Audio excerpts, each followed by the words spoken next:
Every face comes with distinct features. The features that make you, you.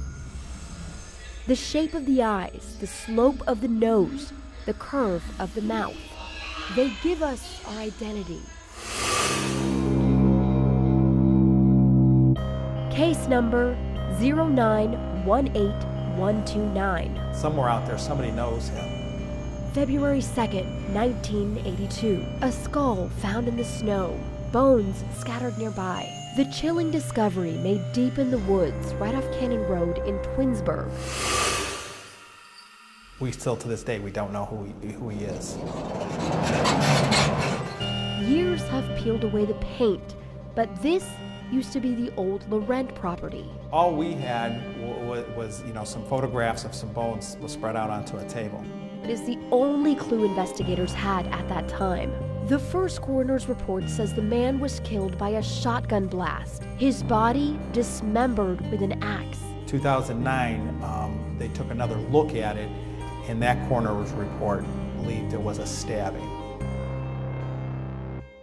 They also believed, this time, that his body had been burned, his bones showing signs of charring. With the new technology, we believe someday we will have an answer.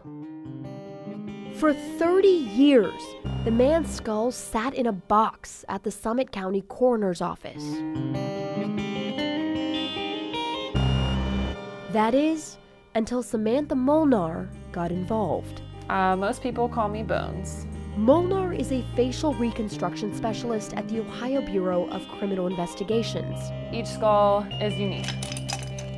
It is her job to find those distinct features on a skull and turn them into someone real, someone you might recognize. When they come to me, this is usually their last-ditch effort at being solved, and so I want to do the best that I can to help break that case open. At just 26 years old, she is breaking the mold on what can be done with unidentified remains. I don't think anyone deserves to lose their name forever.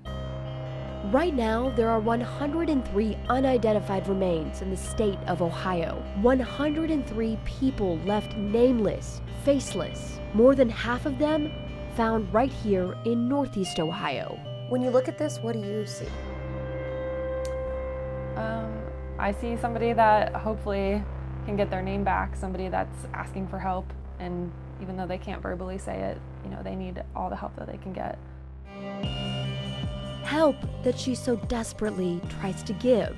The skulls are taken to Ohio State and scanned.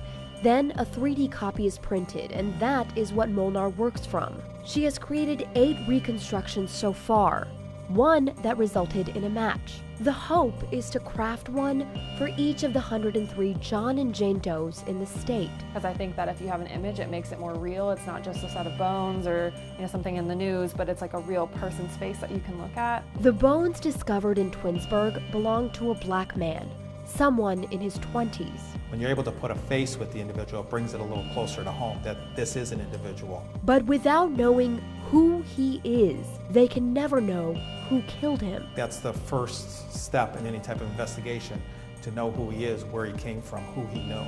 John Doe's exact height, weight, age, all unknowns. Was he from here? Was he stopping through? A lot of questions, a lot of unanswered questions. Questions that may now be answered with today's technology. Things that were never thought possible in 1982. Even like right now, just working on the eyes, you just kind of think about what did they see in their life. For Molnar, it is the eyes every time. What were maybe even a more sad sense, like what was the last thing that their eyes saw? The moment the eyes are complete, what used to be a skull, it becomes real. It kills me because there's so many people out there looking for their family members, and some people, they just don't know where to look, they don't know how to look. Case number 0918129. A young black man, murdered and tossed into the woods. The only unsolved homicide in Twinsburg's history. And to this day, so many still working to give him back his name.